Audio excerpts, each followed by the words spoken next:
Bismillahirrahmanirrahim. Alhamdulillahi rabbil alamin wassalatu wassalamu ala rasuli rabbil alamin nabiyyina Muhammad ibn Abdullah wa ala alihi wa sahbihi wa man sar ala nahjihi wa ihtada bihadihi wa istanna bisunnati ila yaumiddin, amma ba'd. Alhamdulillah, pada hari ini 9 hari bulan 9 2020 kita telah sampai ke Al-Faslus Tsalis At-Takfin, fasal yang ketiga, mengkafankan mayat. Dalam muqaddimah bab ini kita telah bincangkan, para ulama rahimahumullah ta'ala telah meletakkan bahawa tanggungjawab orang yang hidup terhadap orang mati, bila dia mati, 4 perkara kena dilakukan. Yang pertama, apa yang pertama? Mandikan dia. Yang kedua, kafan. Ketiga, solat. Yang keempat, kebumikan jenazah. Ini 4 perkara ini adalah menjadi fardu kifai. Apa makna fardu kifai? Fardu kifayah. Maknanya kalau satu mayat ni tak ada siapa urus atas dunia ni, sudah dia. Kalau dia mati tak ada orang urus, semua berdosa satu kampung itu. Maknanya 4 perkara ni perlu kita buat. Jadi alhamdulillah, dalam siri yang lepas kita dah bincang panjang tentang cara-cara, kaifiat, dan siapakah yang boleh solat jenazah, boleh mandikan jenazah itu. Kita dah bincang tentang, dalam kitab kita ini sudah sebut tartib, maknanya susunan orang yang sepatutnya mandi jenazah, dan juga orang panggil silang jantina, suami mandi jenazah isteri, isteri suami, dan juga adik-beradik dan sebagainya, telah kita bincangkan dalam siri yang lepas. Jadi alhamdulillah, bermakna kita telah selesai daripada tugas yang pertama, iaitulah mandikan jenazah. Sebelum kita kafankan jenazah, cuba tengok di akhir bab pasal yang kedua, tengok hadis kata apa tu? Daripada Abu Rafi', tengok hadisnya, muka surat 575 tu. Daripada Abu Rafi' radhiyallahu anhu. Siapa dia Abu Rafi'? Tengok nota di bawah, kata Abu Rafi' itu maula Rasulillah, hamba yang dimerdeka oleh Nabi sallallahu alaihi wasallam. Nama dia Muslim. Dalam hadis ini Nabi kita sallallahu alaihi wasallam mengkhabarkan kepada kita kelebihan orang yang menguruskan jenazah. Para pelajar tulis tajuk dia, kelebihan menguruskan jenazah. Tengok hadis. Kalau boleh tulis hadis ni bahasa Arab, baru senang nak cari, tulis bahasa Arab. Hadisnya daripada Abu Rafi' maula Rasulullah sallallahu alaihi wasallam. Nabi kita sallallahu alaihi wasallam bersabda, man ghassala musliman fakatama alaihi ghafara lahu Allahu 40 marratan. Tengok terjemahan dia. Sesiapa yang memandikan jenazah lalu menyembunyikan keaibannya, dia tengok apa saja yang dia tengok. Mayat ni ada 2 masalah aib. Satu, aib dari sudut keadaan dia. Boleh jadi orang ni ada cacat. Kita tengok tubuh dia, Masya Allah, berkelari tubuh dia, bala, macam-macam kecacatan. Oh, kita kata nampak muka comel, rupanya dalam baju dia tu pelik. Itu orang yang celupar mulut. Ataupun mayat ni dah berubah muka dia jadi hitam, kau jadi apa. Yang penting nampak su'ul khatimah, na'uzubillah. Maka kita jangan didedahkan rahsia. Apa orang ni dapat apa? Menyembunyikan keaibannya Nascaya Allah mengampuni dosa 40 kali. Mengampuni dosa dia berapa kali? 40 kali. Tajuk dia, bagaimana mendapat keampunan 40 kali. Ada dalam riwayat lain itu bermasalah. Ulama hadis kata tidak sabit. Dia kata arba'ina kabirah, 40 dosa besar. Jadi dosa besar ni tak cukup dengan mandi mayat. Dosa besar kena bertaubat. Jadi kita kekal dengan lafaz arba'ina marratan, 40 kali. Satu, tanda pelajar. Wa man hafara lahu, Allahu akbar. Dengar ni, petugas-petugas kubur.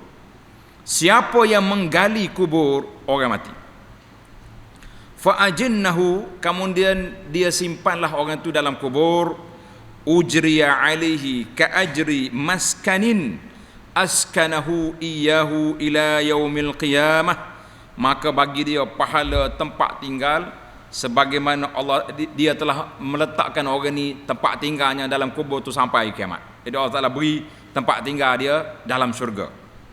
Dua.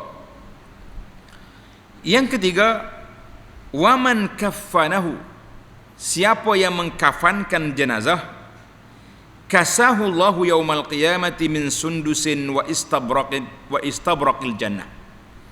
Nascaya Allah SWT akan pakaikan dia pada hari kiamat daripada sutra sundus dengan sutra syurga.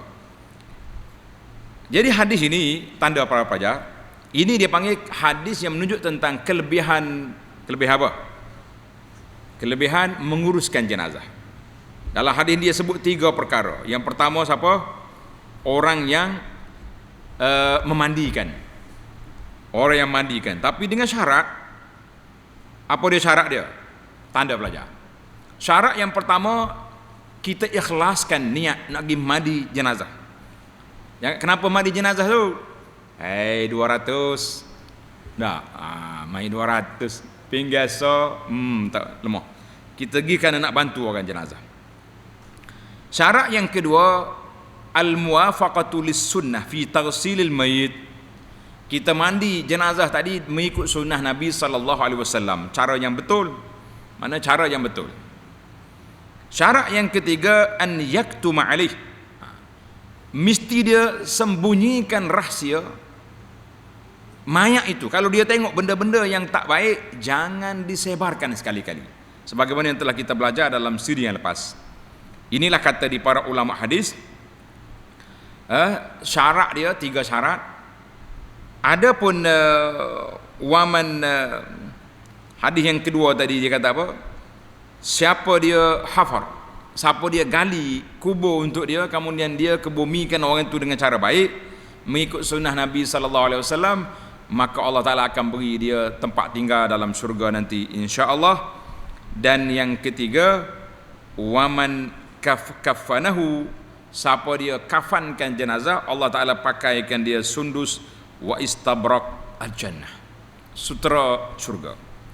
Hadis ini sebagaimana dalam kitab kita, tengok nota kaki kata hadzal hadis rawahu al-Baihaqi wal Hakim wa qala sahihun ala syarti Muslim, sahihun ala syarti Muslim.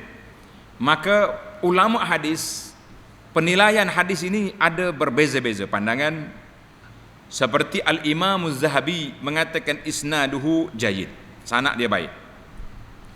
Dalam Sahih At-Targhib mengatakan hadis ini sahih.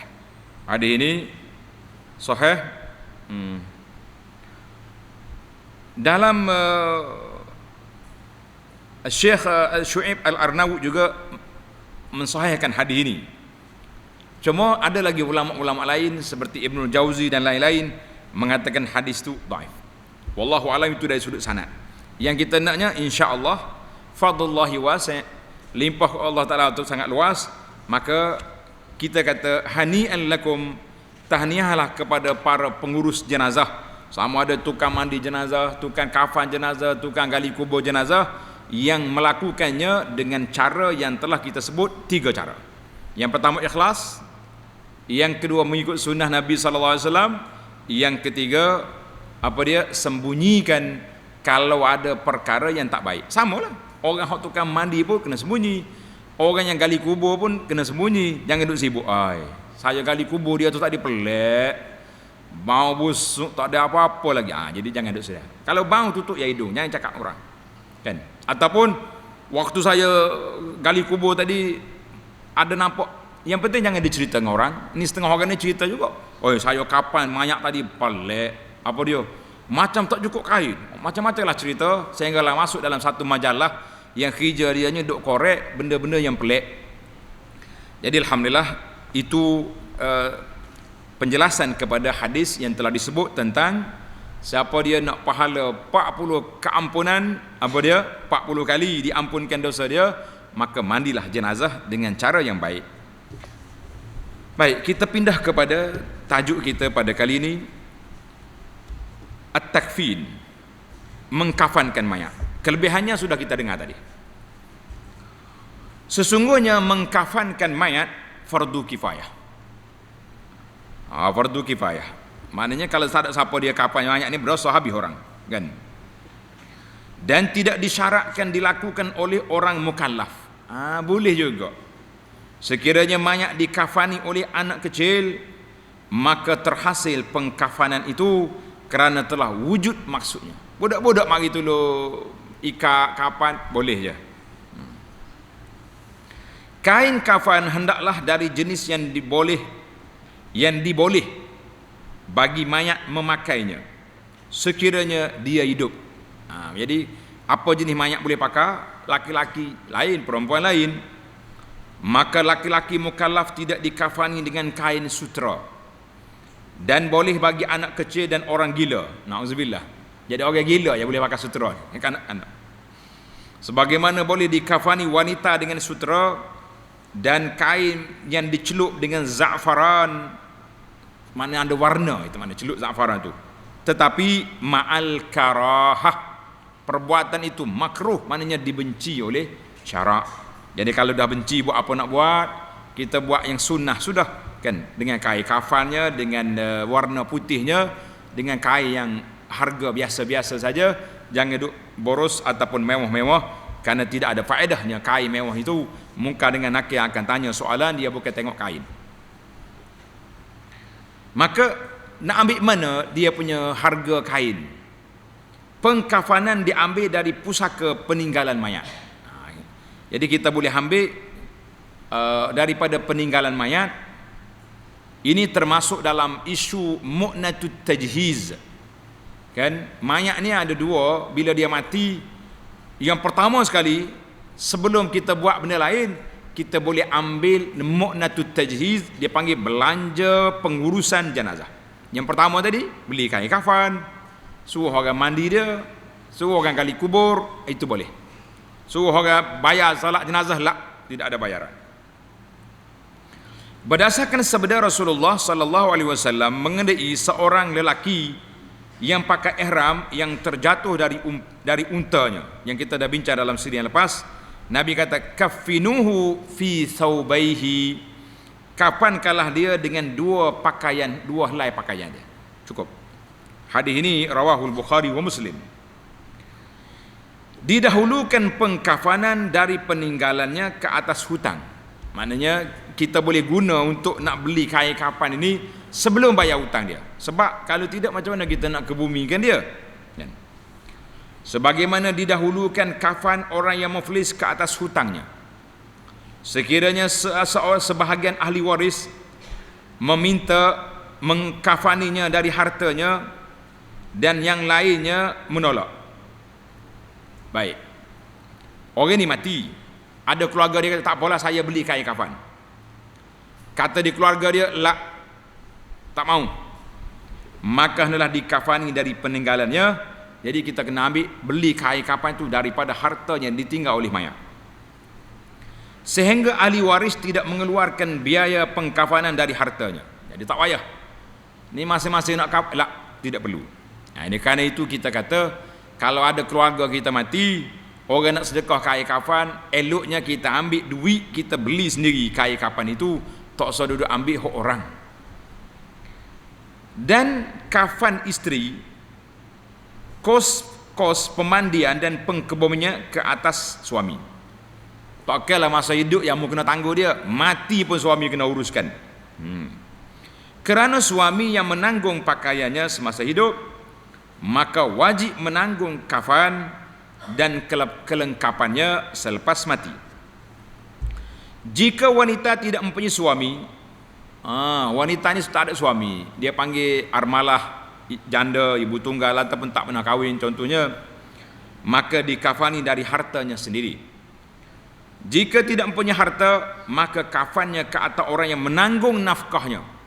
Siapa dia? Wali dia. Diiktibarkan dengan pakaian semasa hidup. Jika mayat tidak mempunyai harta dan tidak ada orang yang menanggung nafkahnya, maka belanja tajhiz, tanda pelajar, pengurusan. Tajhiz makna pengurusannya dari baitul mal, daripada harta kerajaan, seperti nafkah. Sekiranya berwasiat, tanda kita baru ni. Sekiranya ada orang berwasiat agar tidak dikafankan, dia kata kalau aku mati jangan kafan aku, bagi tanah gitu ya, maka tidak dijalankan wasiatnya, kerana kafan adalah hak Allah Subhanahu Wa Taala, tidak boleh digugurkan sewenang-wenang. Baik, sekarang ini kita berpindah kepada berapa helai kain kafan. Sekurang-kurang kafan yang dituntut ialah wajib membalut mayat dengan sehelai kain yang menutupi aurat bagi lelaki dan wanita. Mana paling kurang, kalau kita kata negara terlalu miskin, dalam keadaan susah gawat sangat, peperangan ke pandemik ke apa benda, orang mati ramai-ramai, maka kita kena kafankan mayat itu satu lapis. Dan sunat seluruh tubuh, kena kafan seluruh tubuh kecuali kepala bagi orang yang memakai ihram, dan muka bagi wanita yang dalam ihram. Mana kalau orang itu mati dalam keadaan ihram, maka kita tinggal kepala dia dengan muka wanita. Itu dia panggil aqallu takfin. Aqallu at-takfin. Adapun kafan yang sempurna dan lebih afdal, maka berbeza antara lelaki dengan wanita. Jika lelaki baligh atau anak kecil atau memakai ihram, maka dikafani dengan 3 lapis kain. Jangan. Sarung yang diikatkan pada pinggang dan 2 lilit pada seluruh tubuhnya, atau 3 lilitan, mana kita balut dia semua sekali. Seperti mana yang diriwayatkan oleh Sayyidah Aisyah radhiyallahu anha. Aisyah kata apa? Tengok hadis ni jelas ni. Qalat kuffina Rasulullah sallallahu alaihi wasallam fi 3 aswabin bid suhuliyah laisa fiha qamisun wala imamah. Tanda hadis ni. Kata di Aisyah radhiyallahu anha, Rasulullah sallallahu alaihi wasallam dikafankan dengan 3 lapis kain tenun putih. Kain yang berwarna putih yang diperbuat daripada kapas, tanpa ada baju ataupun serban. Dia tak pakai baju, tak pakai serban, dia balu jasad yang mulia dengan kain kafan. Hadis ini, tanda pelajar-pelajar, hadis Aisyah ini rawahul Bukhari wa Muslim. Rawahul Bukhari wa Muslim. Baik. Iaitu dan boleh juga 4 dan 5 lapis. Maknanya sempurna dah 3 lapis. Tapi kalau kita rasa nak buat 4 lapis, boleh. Dan juga 5 lapis. Dan ia tidak makruh. Dalam kitab kata tidak makruh. Pasal apa tidak makruh? Manakah dalil 5 lapis ni tidak makruh? Tengok hadis dia. Padanya baju dan serban. Tengok hadis Aisyah yang sahih, laisa fiha qamisun wala imamah. Tak ada baju, tak ada serban. Siapa dia? Jasad yang mulia Rasulullah sallallahu alaihi wasallam. Tapi ada ulama kata boleh kita pakai baju dengan serban.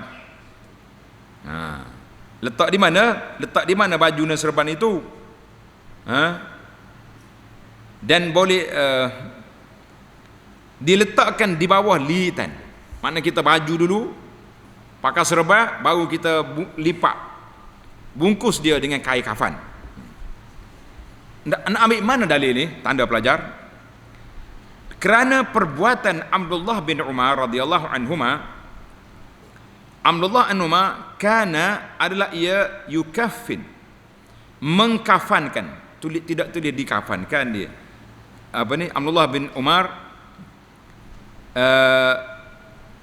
dia telah mengkafankan keluarga dia dan anak-anak dia. Fi khamsati aswab, pada 5 pakaian. 5 pakaian. Adanya baju dan serban. Maka sini khilaf itu kan. Tengok nota di bawah. Asar Ibnu Umar ni rawahu al-Baihaqi. Maka iaitu balutan baju dan serban. Maknanya 3 helai kain capung ke baju 1, 4, serban 5. Jadi itu jadi 5. Kerana pakaian orang hidup yang lebih sempurna ialah 5 helai, iaitulah 2 baju, seluar, serban dan selendang, dan makruh melebihi daripada itu. Para pelajar sekalian, bila kita tengok dalam masalah ini, masalah pakai serban, kan? Masalah pakai serban kepada mayat dengan pakai baju ni macam mana?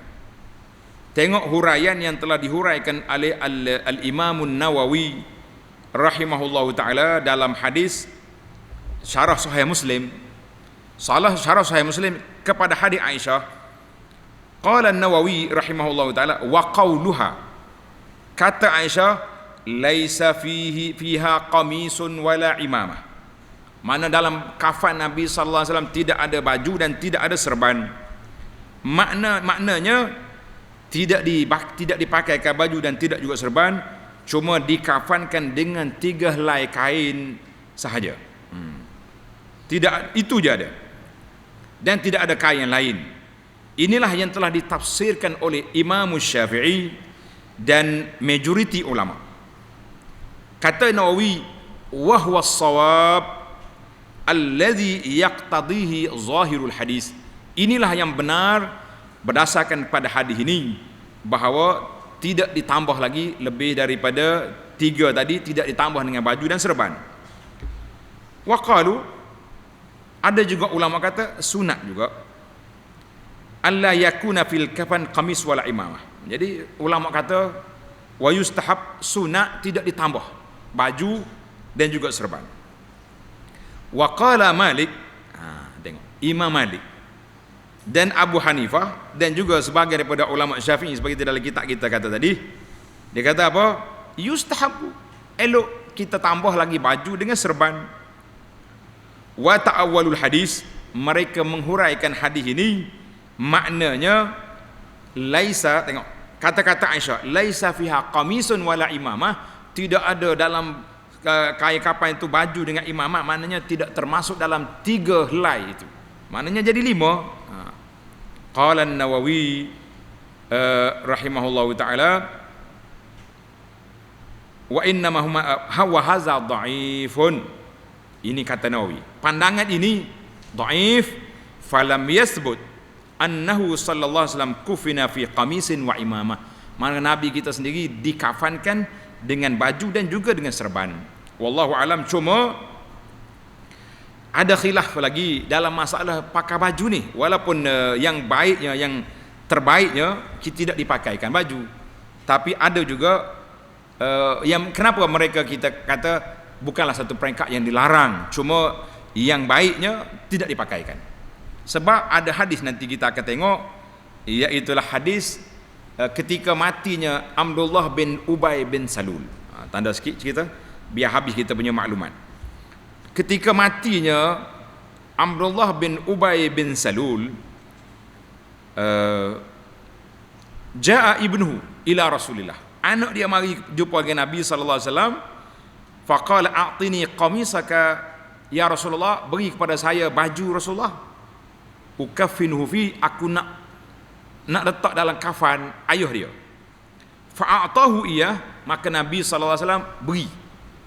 Kata di para ulama, hadis ini menunjukkan harus, kalau kita nak pakai baju pun boleh, la ba'sa bihi.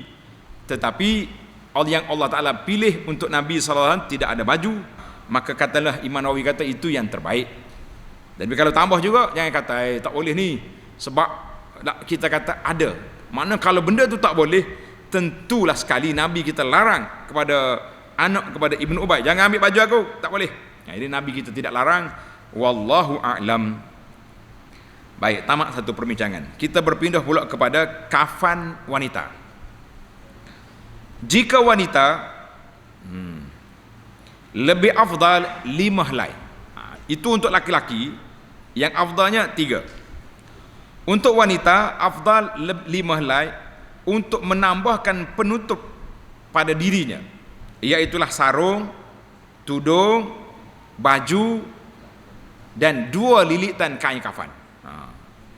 Dan makruh melebihi daripada itu. Lebih pada itu makruh, mana tak baik lah.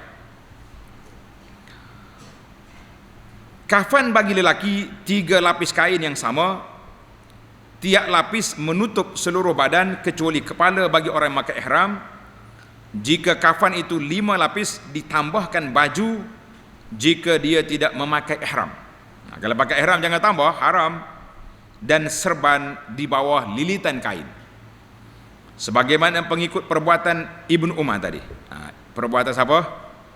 Tanda pelajar, bukan Umar, Ibnu Umar tambah.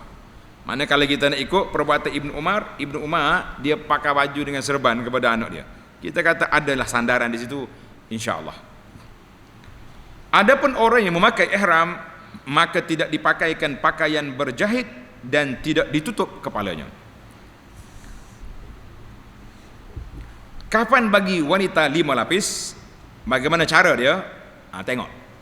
Mula-mula sarungnya yang diikatkan di pinggang. Kita pakai kain dia dulu.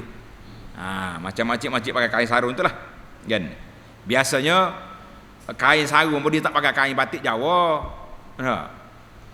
Dia tak pakai kain kembang, dia pakai kain yang dibuat daripada kain kafan juga, warna putih juga. Gitu. Jangan salah faham pula. Rupanya ada boleh pakai kain sarung deh. Jadi nampak main kain sarung batik Jawa pula kita lah. Kain yang dibuat daripada kain kapan juga warna putih. Yang menutupi kemaluan sehingga bahagian bawah tubuhnya, mana pakai kain. Kemudian tudung yang ditutupkan di kepalanya, pakai telekung dia. Masya Allah, Makcik Haji nak berjalan jauh ni kan, masuk dalam kubur.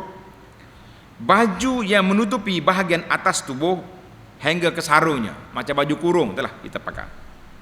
Dan 2 lilitan yang kedua-duanya, 2 lilitan tu kain kafan yang menutupi seluruh tubuhnya, kerana Nabi sallallahu alaihi wasallam menyuruh mengkafankan putrinya Ummu Kalsum radhiyallahu anha dengan yang demikian. Itu sandarannya, Nabi suruh orang mayat anak dia supaya buat sedemikian. Hazal hadis rawahu Abu Daud. Jika wanita memakai ihram, maka wajib dibuka mukanya seperti kepala lelaki. Tanda pelajar, ihram wanita di muka, ihram lelaki di kepala. Jadi wanita kena tutup kepala, jangan buka. Tulis tepi warna kafan. Tulis tajuk warna kain kafan. Disunatkan kain kafan itu berwarna putih. Sunat kain kafan warna putih, jangan duduk tulis apa-apa je. Berdasarkan hadis Ibnu Abbas, berdasarkan hadis Aisyah radhiyallahu anha tadi. Kan? Aisyah kata apa tadi? Ni, salasatu aswabin bid suhuliyah. Mana kain putih, jenis kain lah suhuliyah tu daripada Yaman katanya. Itu berdasarkan kepada hadis Aisyah.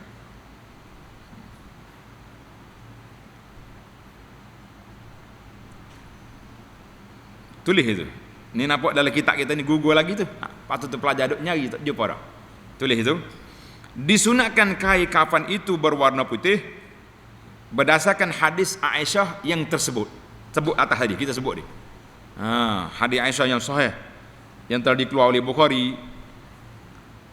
Dan yang kedua berdasarkan hadis Ibnu Abbas radhiyallahu anhuma, anna an-nabiy sallallahu alaihi wasallam qala ilbasu min thiyabikumul bayad fa innaha khairu thiyabikum wa kaffinu biha mautakum. Nabi kata ilbasu,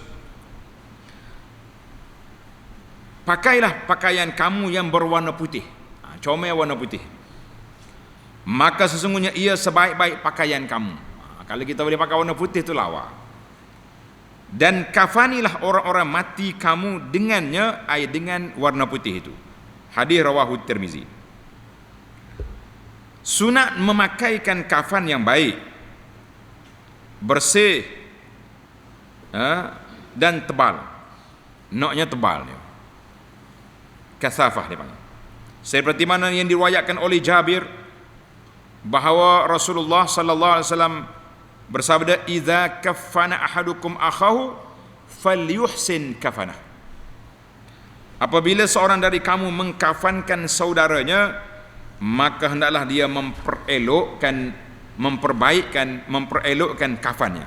Jangan duk main kai hok beru dak, kai comel, warnanya murah, harganya murah, warnanya putih, cukup. Jangan duk mewah-mewah kan. Hadis Jabir ini tengok nombor 2, rawahu Muslim. Makruh tulis itu, tidak baik, dilarang al-mughala, berlebih-lebih dalam kain kafan. Berdasarkan hadis yang diriwayat oleh Sayyidina Ali radhiyallahu anhu, sabda Nabi sallallahu alaihi wasallam, la tughalu fil kafan fa innahu yuslabu salaban sari'an.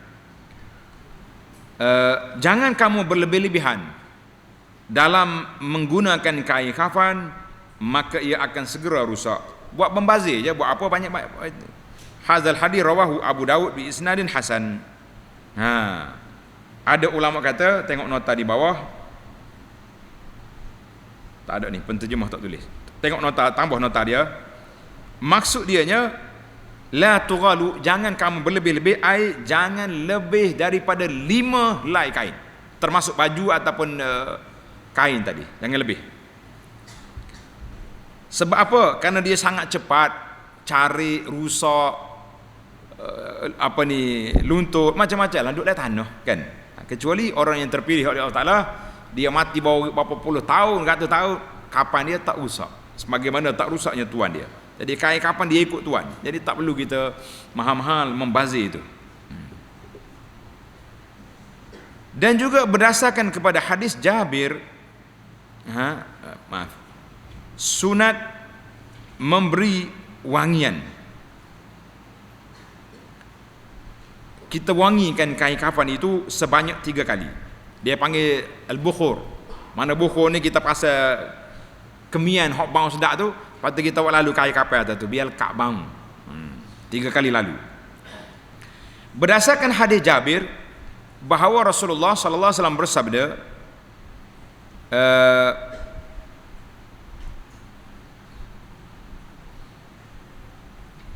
hadis Jabir tadi, "Iza jammartumul mayyit fajammiruhu salasan." Apabila kamu memberi wangian kepada mayat, maka berilah sebanyak 3 kali. Hadis ini rawahul Imam Ahmad wal Hakim. Maknanya kita biar buat lalu atas kemian, biar bau sedap, supaya tak bau mayat tu. Biasalah mayat orang sudah mati kan. Kecuali bagi lelaki atau wanita yang memakai ihram, maka tidak diberi wangian. Jangan terbagi wangian. Jangan letak wangi di situ. Baik, kita berpindah kepada cara mengkafankan mayat. Macam mana kita nak kafan mayat kita ni? InsyaAllah malam ni kita akan tamatkan perbincangan kapan mayat kita ni. Lagi tak kapan, kita jangan berhenti. Kaifiyatut takfin, cara mengkafankan mayat.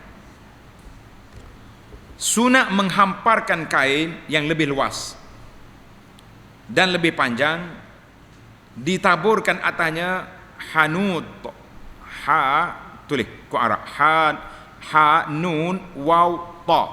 Al-hanut. Nak tahu dia carilah kamus. Al-hanut. Namun baca hanut ke apa ni? Itu bahasa Arab tu. Bukan bahasa kita. Iaitu wangian yang khusus untuk mayat. Hanut ni wangian yang orang letak pada mayat. Orang tak ambil lagi mayat mari hanut sikit sono. Tak, orang kata guna mayat jalan. Benak kita gitu. Dan orang biasanya kalau bau ni orang tahu ini bau mayat. Itu dia panggil hanut. Kain ni kita belajar kan. Kain yang pertama hak ali bawah sekali tu apa dia? Mesti luas. Kemudian hak yang kedua, yang ketiga, lah. Supaya hak yang pertama tu lipat. Bagi hak yang kedua, yang ketiga tu tutup semua sekali dengan ikat. Itu dia panggil teknik dia. Kena belajarlah. Ni kerusuh mani mayat. Apa ni kafan jen mayat. Kemudian kain yang kedua dihamparkan atasnya dan diberi wangian. Mana kita hafal yang pertama kita tabur kapur wangi-wangi tadilah. Letaklah yang kedua, tabur lagi sekali lagi. Kemudian dihamparkan yang ketiga di atasnya dan ditaburkan wangian. Kemudian mayat dibawa ke kafan. Selesai kita atur kain semua, barulah diangkat mayat daripada tempat mandi dia, mari letak atas ni. Allahu Akbar. Diletak di atas apa ni? Dengan tertutup. Diletakkan atas kafan dengan terlentang. Kemudian diletakkan hanut atas kapas. Lalu diletakkan antara dua pangkal pahanya sehingga menutup lingkaran dubur untuk menahan sesuatu yang keluar. Mana letak kapas itu bawah. Takut ada benda-benda hak lekat lagi dalam perut yang tak keluar tadi. Kalau keluar pun lekat situ. Dan tidak dimasukkan kapas ke dalam lubang dubur. Jangan. Letak situ ya. Kemudian diikat. Kemudian diletakkan kapas yang sudah diberi wangian pada mulut, hidung, lubang hidung. Kita tengok. Pernah tengok tak? Atuk kau nenek mati pun tengok. Kayak orang letak kapas sini, letak sini. Telinga, luka-luka kalau ada luka, letak juga kapas tu untuk menghalang serangga atau baung. Kemudian diletakkan kapas bersama wangian pada anggota-anggota sujud. Allahu Akbar. Mulianya anggota sujud, iaitu dahi, hidung, batin tapak tangan ni. Dalam tapak tangan kita, di atas lutut dan tapak kaki. Kerana anggota-anggota itu mulia dengan sujud, maka dikhaskan dengan wangian. Kemudian diberi wangian seluruh tubuhnya. Berdasarkan perkataan Ibnu Mas'ud radhiyallahu anhu, Ibnu Mas'ud kata apa? Qala Ibnu Mas'ud yutatabba'u bit-tibi masajiduhu. Ini dalil dia. Yutatabba'u bit-tibi masajiduhu wa ahabbu an yutayyaba jami'u badanihi bil kafur li'anna dhalika yuqawwi al-badan. Ini sebab dia. Kata Ibnu Mas'ud radhiyallahu anhu, diletakkan wangian pada anggota-anggota sujudnya, dan aku suka jika diletakkan kapur barus pada seluruh tubuh, kerana yang demikian menguatkan tubuhnya, tidak cepat hancur. Kuat tubuh dia tu. Asar ini diriwayat oleh Al-Baihaqi. Tanda pelajar, kalau dia kata asar, maknanya itu kata-kata sahabat. Kalau hadis, itu daripada sabda Nabi sallallahu alaihi wasallam. Kena tandalah istilah tu. Asar dari mana? Kata-kata sahabat. Hadis dari Nabi. Sunat memberi hanut. Ingat hanut, wangian tadi. Kepala dan janggutnya dengan kapur barus, seperti yang dibuat oleh orang yang hidup. Dan tidak mengapa diberi hanut dengan kasturi, seperti mana yang diriwayatkan oleh Abu Sa'id Al-Khudri, bahawa qala al-misku atyabut tib. Nabi kita SAW bersabda, kasturi adalah sebaik-baik wangian. Boleh je kalau kita nak letak kasturi sikit biar bau sedap. Allah. Hadis ini rawahu Muslim. Hadis kasturi itu, bukan hadis letak, hadis kasturi itu. Kemudian mayat dibalut dengan kafan. Dengan melipat tepi kain itu, dimulakan dengan kain sebelah kiri pada badan mayat ke atas sebelah kanan mayat. Ambil alih ini, lipat atas kanan. Kemudian sebelah kanan ke atas belah kiri. Ambil alih ini pula, pusing kot ni. seperti mana yang diperbuat oleh orang hidup, dan kain yang lebih pada kepalanya dihimpunkan seperti serban, lalu ditutupkan ke atas muka dan dadanya. Kemudian dibalutkan kain yang kedua dan ketiga seperti itu, dan dihimpunkan lebihan kain pada kakinya, mana ujung itulah. Balutan ialah diikat agar tidak terbuka ketika diusung. Maknanya orang panggil hak lebih kain tu, kita cetung di kepala tu, bukan tutup muka dia tu. Kalau tutup muka dalam kubur esok nak buka muka payah kita nak ke bumi kan. Kena itu mana tutup, mana ikat di kepala tu. Hak kain yang kedua kita ikat kaki. Balutan itulah diikat agar tidak terbuka ketika diusung. Apabila diletakkan mayat dalam kuburnya, hendaklah dibuka ikatan itu, dan makruh ada sesuatu ikatan dalam kubur. Hanya kata kita tak kena buka semua hak ikat. Kan biasa orang ikat di kaki, tengah, kepala kita buka semua. Baik, timbul soalan, kain ikatan tu nak letak mana? Kain ikatan tu nak letak di mana? Buat balik. Hati-hati. Puak-puak khurafat, karut-karut ni, dia kata kain tu boleh buat tu buat ni, maka jangan. Bila kita buka ikatan daripada mayat, letak je dalam tu, dalam lebih lahat dia tu, timbul sekali dengan dia. Sebab ni sebab ahli-ahli khurafat ni, dia ambil kain tu, pergi ikat sana ikat sini, konon-kononnya boleh macam-macam konon lah, kan?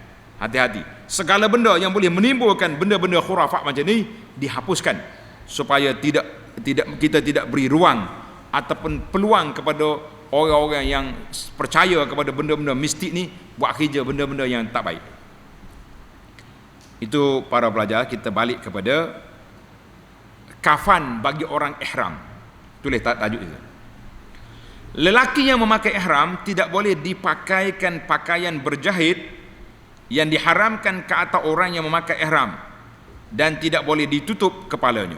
Kalau dia pakai ihram, tak ada lah, kita pakai kain kapan tu cukup dah tu kan.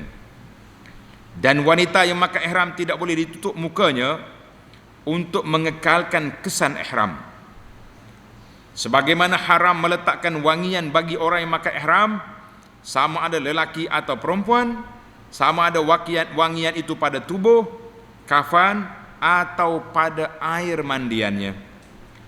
Akan tetapi boleh dibakarkan wangian tajmir ketika dimandikan. Boleh kita bakar kemian tu supaya tak bau benda lain.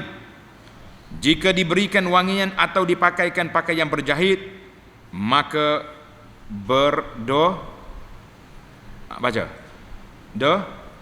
dosa tambah s, berdosa. Ini masalah kita nak selalu peringatkan pelajar, tak boleh nak percaya 100% kerana banyak salah cetak.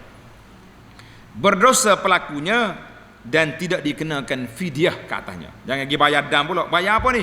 Mayat tadi kita pergi pakai kain. Ya, mayat laki-laki pakai ihram. Lah, tidak ada dam, cuma kita istighfar, astagfirullah. Adapun wanita, dengar ni. Wanita al-mu'taddah. Wanita dalam iddah dan berkabung. Kan wanita yang berkabung, wanita yang kematian suami tidak boleh berhias, kan? Tak boleh pakai berhias, bercelak, tak boleh pakai gincu, tak boleh pakai keni lutut, apa lagi? Pakai baju-baju warna-warni tak boleh, kan? Kalau dia mati macam mana? Dia mati dalam keadaan beredah. Kita kata ginilah, senang dah. Orang ni mati, suami dia mati juga masa tu. Accident, cuma suami mati dulu. Maka dalam beredah dan berkabung bagi kematian suaminya, maka tidak diharamkan meletak wangian pada kafannya. Sebab apa? Tak ada orang nak mari pinang dia. Sebab itu ilah dia, tak ada orang nak mari, sebab dia sudah mati. Demikian apabila meninggal wanita yang masih dalam iddah dari talak bain pertama. Jadi orang sama jugalah. Manakala orang wanita dalam iddah al-ihdad, berkabung ataupun dalam iddah talak, maka tidak dilarang untuk kita wangikan dia ketika dia sudah menjadi mayat. Baiklah. Bagaimana pula kafan kanak-kanak? Tulis pada tepi kitab tu, kena tulis tajuk kafan kanak-kanak. pengkafanan mayat anak kecil sama seperti orang yang baligh. Sama. Jika lelaki dikafankan dengan apa tu? Dengan baca. Yang betulnya? Betul yang betul. Apa dia? 3. Pelajar-pelajar kena belajar. Dia panggil ini tahqiq. Tahqiq mana kita meneliti kesilapan buku, bukan salah muallif, salah penterjemah atau salah pencetak. Maka kita kena kafankan mayat itu dengan 3 helai kain. Dan kalaulah kanak-kanak itu wanita, perempuan, dikafankan dengan 5 helai kain seperti makcik-makcik juga. Alhamdulillah. Dia panggil nabas. Nabah ni kain kapan dicuri. Tak tahulah ana apa baca dalam kitab. Kita rasa pelik juga. Masyhur dalam kitab-kitab kita ni dengan kisah nabas, pencuri kain kapan. Kita kata tak ada benda kamu nak curi ni. Puak-puak mak dadah kita duk curi penudung longkang dak. Duk besi-besi buruk. Dia ni pergi curi kain kapan. Lepas orang mati tanam, dia pergi gali ambil kain kapan. Penyakit apa tahu ni? Ya. Kalau bahasa kita kata jenis gila tambak ni, kain kapan pun curi juga. Tak takut dia tu pula. Contohlah ni, para ulama kata, apabila kubur dibongkar dan dicuri kafannya, na'udzubillah, maka wajib dikafani mayat itu kali kedua. Contohnya kita tengok, mayat kubur terbongkar, pergi korek-korek tengok, terguling mayat terbogel, tak ada kain dah. La haula wala quwata illa billah. Maka wajib kita pergi ambil kain, mari kapan semula mayat tu. Ni. Wajib dikafani mayat itu kali kedua kerana hajat kehormatan manusia itu seperti kali pertama. Sama ada kapan itu dari hartanya atau dari harta orang yang menanggung nafkahnya ataupun dari baitul mal, tak kira lah. Yang penting pergi cari kain kapan, bungkus dia sekali lagi. Itu tidak disunatkan. Tidak disunatkan bagi seseorang menyiapkan kain kapan untuk dirinya. La yustahabu, tidak disunatkan bagi kita sendiri menyiapkan kain kapan untuk agar tidak dihisap atasnya. Contohnya, saya ni supaya orang tak sibuk-sibuk, kita beli siap dah kain kapal untuk rumah kita. Kalau mak mati, ambil ni kain kapal aku siap dah. Tidak disunatkan lagi tu. Sebab tidak jadi masalah. Kalau mati, orang akan uruskan kain kapalmu. Ada daripada harta pusaka tu sendiri. Mana dia takut jadi harta pusaka dia. Tak. Memang kain kapan boleh diambil daripada harta peninggalan dia. Itu yang kita kata, selalu ana sebut, harta kita tak boleh masuk dalam kubur bersama kita kecuali apa dia? Kain kapan tu ya harta kita. Hak lain enggak. Ada orang masuk muka lain? Tak ada. Kain kapan tu kain harta kita. Itu je lain. Yang lain-lain tak ada. Tetapi harta kita boleh menunggu kita dalam kubur dengan cara kita bersedekah, kan? Tengok kita. Tidak disunatkan wala yustahabbu bagi seseorang menyiapkan kain kapan untuk dirinya agar tidak dihisap ke atasnya. Kecuali jika ia dari sudut yang dipastikan halalnya, atau dari jejak sebahagian ahli kebaikan dari ulama ataupun ahli ibadat. Ini bahaya juga ni cerita ni. Kenapa? Kerana seperti mana yang diriwayatkan oleh Sahal bin Sa'ad As-Sa'idi radhiyallahu anhu, qala anna an-nabiy sallallahu alaihi wasallam, dengar cerita. Kana alaihi burdatun fatalabaha rajulun minhu fa'atahu iyah. Tengok terjemahannya panjang.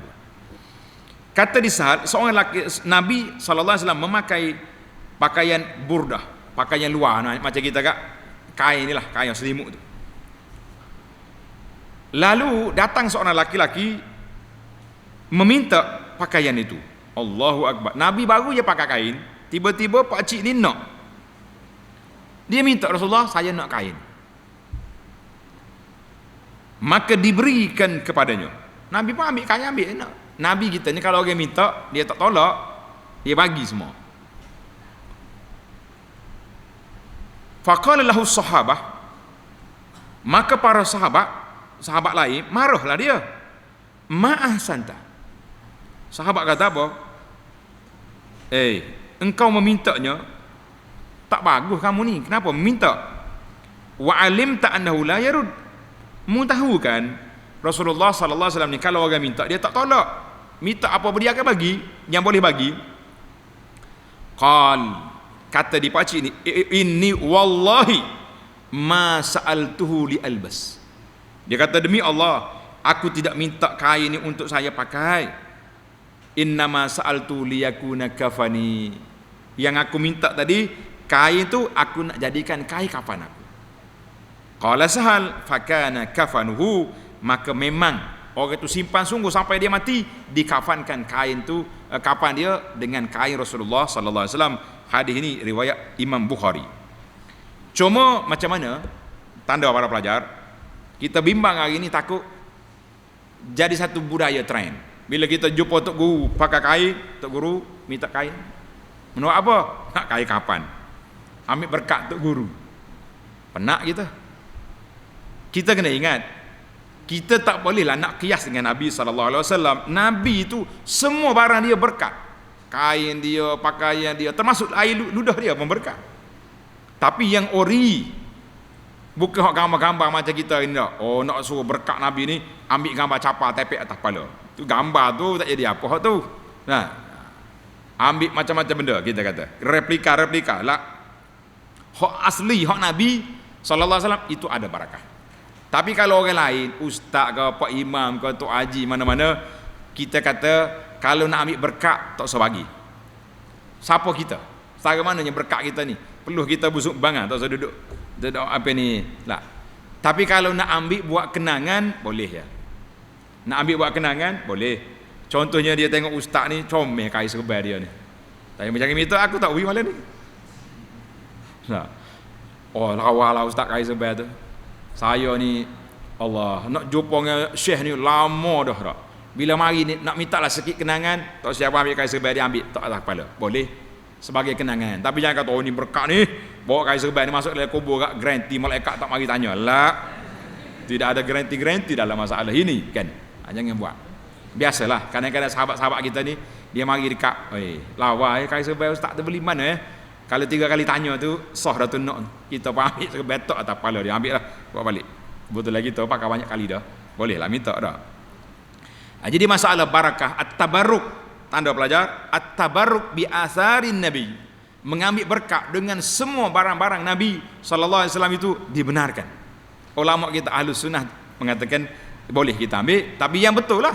Jangan ambil gambar pernikah duduk gosok-gosok lah, tak usah main lagu tu. Adapun orang lain, makhluk-makhluk lain selain daripada Nabi sallallahu alaihi wasallam itu maka tidak ada jaminan.